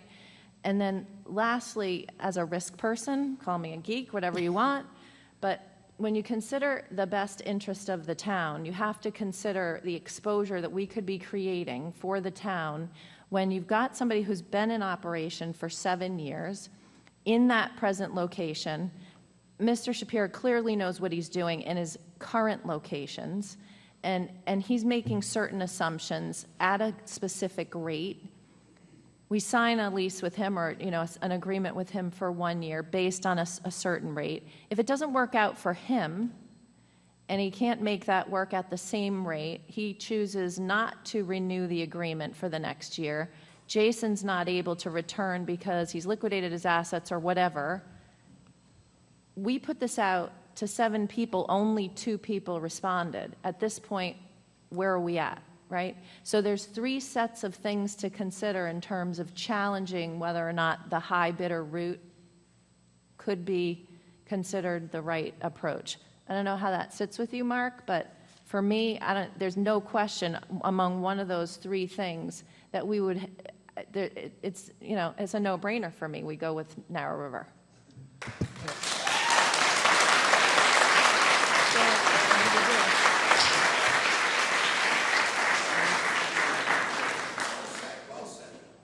So some guidance, I mean, I'm going to stick with the advice I gave you. The charter says unless you're going to find there's not a responsible high bidder, then you reject all bids. And then in the context of a new bid package, you can add the additional factors you've discussed: capacity, hours, rates, performance bond, performance guarantees, other things of that nature, usage plan, those type of things. If you're so inclined, you could have a discussion and direct the staff to include those and explore including those in a new round of bidding. So by rejecting all based upon what you've heard, based upon some issues that have come up, and then direct to go back out, you're under the charter, your discretion, I believe that's appropriate. That's my advice. If you make a decision contrary, we'll defend it. I just don't have any, I don't know the outcome. There's no specific set of facts that I can go say, yes, I know under this scenario you win or you don't win, or there's a challenge that can be sustained or not sustained. yeah, I know. I mean, so I'll call it to a vote. No, Oh, I have a couple of comments that I want to make. Indeed, it is a sad day for Narragansett, and I feel very badly for the present tenant there at the Narrow River Kayaks. It's really sad. It certainly wasn't the intent of the council when it was decided to go out to bid, that this would be the consequence of it. I think it's a perfect example as to why the town shouldn't be in the retail business. We're not, it seems like every turn of the road we're having issues with these kinds of things, whether it be at the concessions at the beach or wherever. And we're just in the wrong business.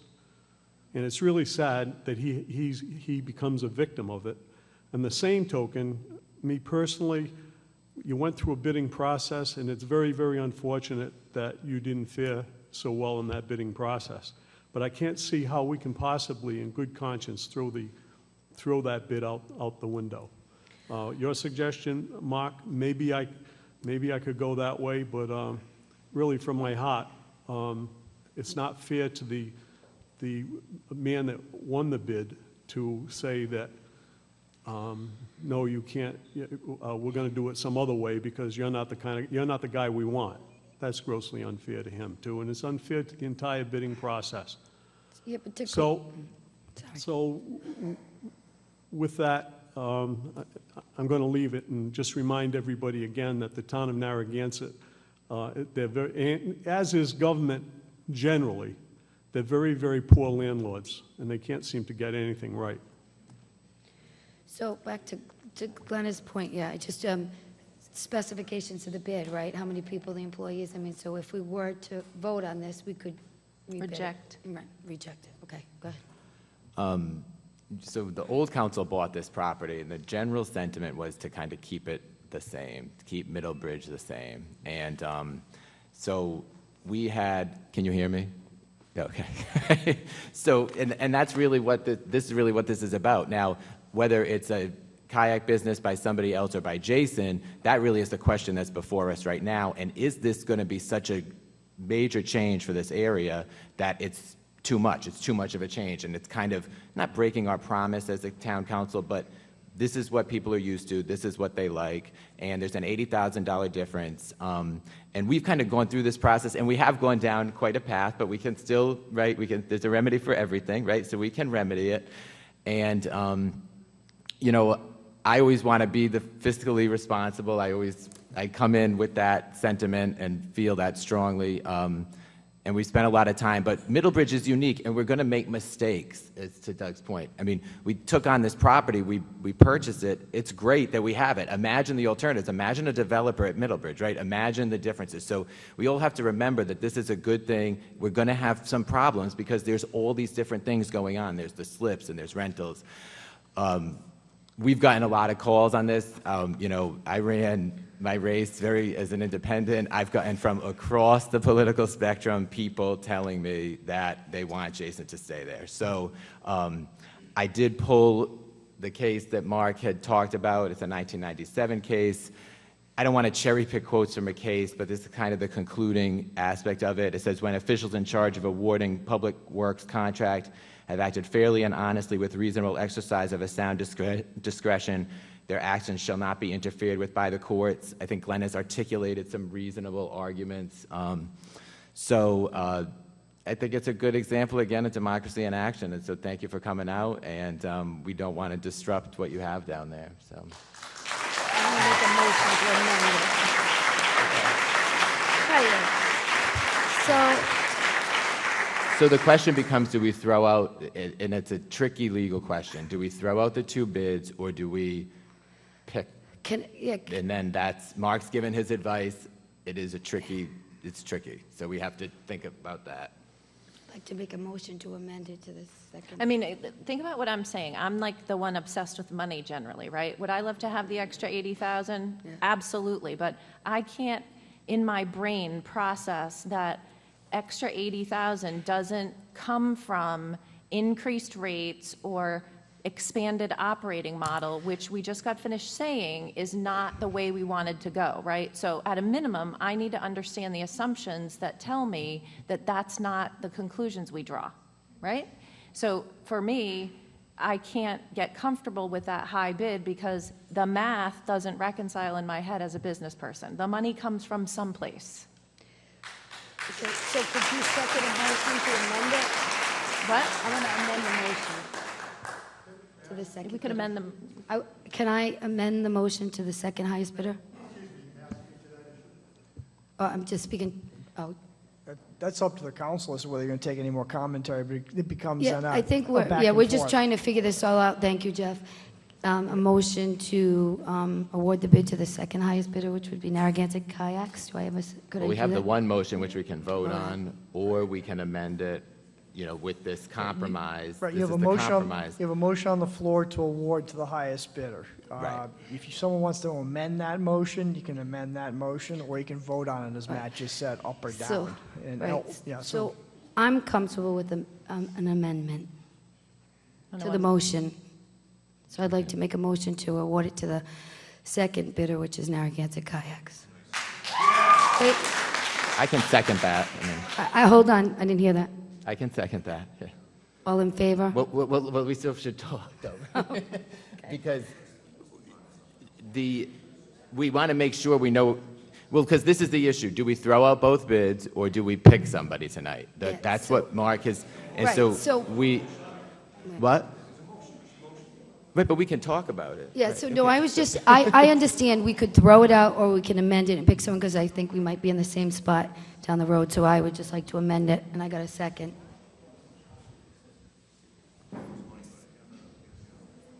Do you guys have thought, I mean, Is that So we're All going right. to take comment?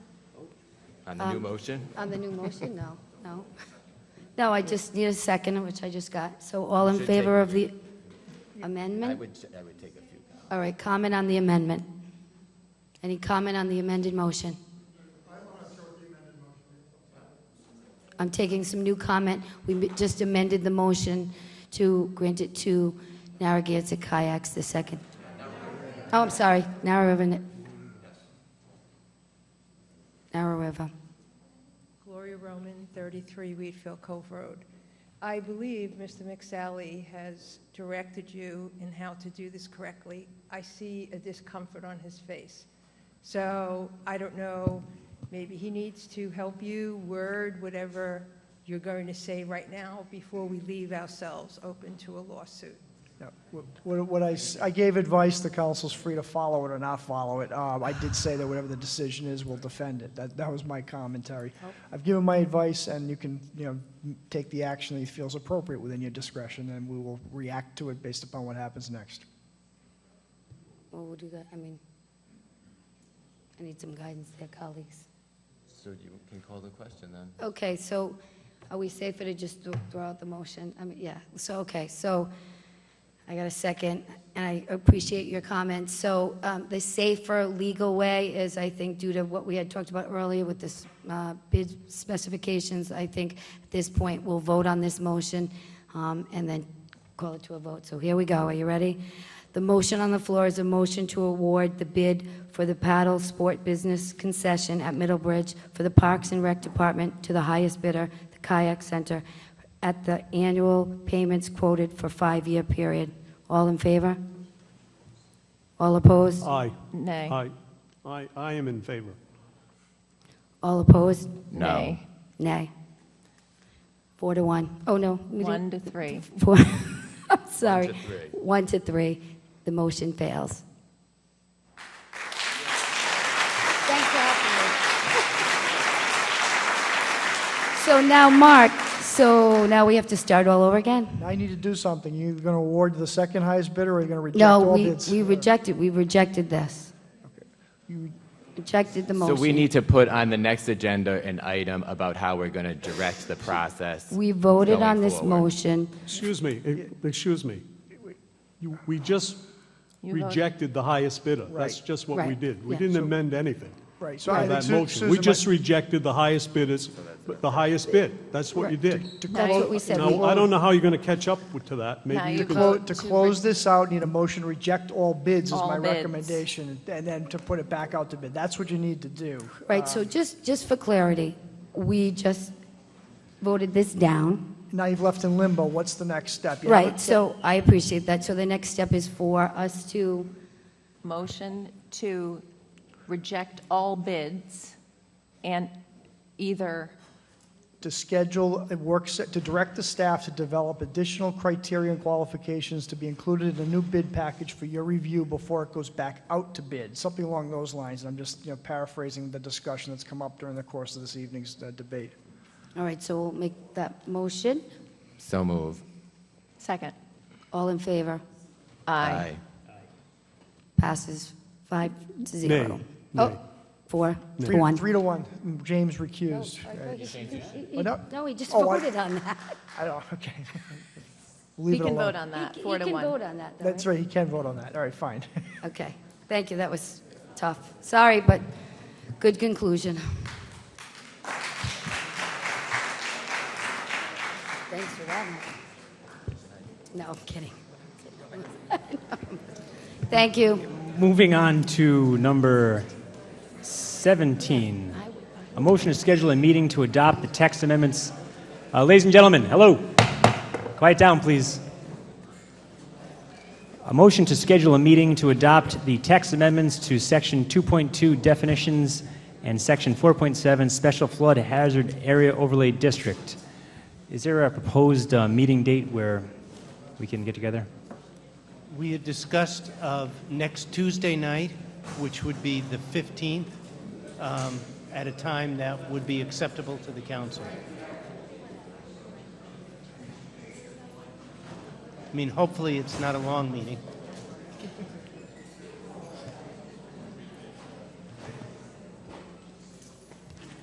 It's all right for me. I'm not even listening, I'm still, I'm sorry? No. I can't even hear. Are we going to have 3 people available for that meeting? Checking. You available, Doug? Is that 6:30, what's the date? 6:30. 6:30? 6:30 on October 15th. Is there a second, or motion? I'll second that. Someone make the motion? Oh, I'll make the Second. motion. How come you're not back? October 15th, 6:30 PM, to adopt the text amendments to Section 2.2 of the Special Flood Hazard Overlay District. All in favor? Aye. Aye. Aye. Motion carries. Number 18, a motion to establish and clarify the selection process for the fire chief of the town of Narragansett. So moved. Is there a second? Discussion? Mr. Mannix? This is, oh, I'm sorry, yeah. This is so, I know. I'm sorry, I was looking at my calendar for one of the dates, sorry. All right. This is the fire chief process, so this has kind of been an abeyance between the two town managers, so I wanted just on the record, and I don't want to hamstring Pam Nolan, who's our new town manager, but we have a process, we have a fire chief selection process, and I just want to make sure there's some gaps in it in terms of what the advice and consent role of the council is. So I think it would be good for us to talk through that. Again, not want to hamstring Pam, so I thought probably see what you guys' thoughts were, but maybe just get Rich to kind of tell us what's happened so far, and then we can then bring it to Pam. Okay, what has happened so far is that an advertisement was placed. There were applicants, I believe, around 40 that applied. The only group that saw all the applicants was the 5-member selection committee, which consisted of the town HR director, police chief Hoxie, the current chief in Newport, the then current chief in East Greenwich, and the retired chief of Providence, who also is a Narragansett property owner. That committee then recommended 5 names to me per the charter. I then interviewed those 5 people with former Chief Cotter. At that point, as I told members of the council individually, and happy to say it to anybody publicly, I felt that if the council was on the verge of selecting a town manager, which you were, that it was best that the council, that the new town manager make that recommendation to the council. I have briefed Ms. Nolan on all of the interviewees. I have handed my notes and the recommendation from the selection committee over to her, and she will be the one who will be making the recommendation to you of her selected candidate per the charter. And as I told Councilman Mannix, when I saw this agenda item, I did forward it to Ms. Nolan, and she asked that the council hold in abeyance any final decision on this matter until she had an opportunity to discuss it with you. Right, so I wanted to respect Pam's wishes on that, but I did want to get where we were. So we had the 5 people, you had 5, what's called semifinalists, which is in the way the ordinance reads, and then you interviewed those people with Chief Carter. Yes. Right, so he and Chief Carter interviewed those 5 people, so that's where we are in the process, and then when we talk to Pam, we can then hand off the football and see what we want to Is do. it 5 or is it down to 3? Were there 5 after you? There's, At I 5. received a list of 5 from the nominating committee. Yeah. So you have 5, You okay. interviewed 5, yeah. Good. Thank you, Rich. Yes, Ms. Garceau. Just the process itself, not particular candidates. Oh, yes, about that, yeah.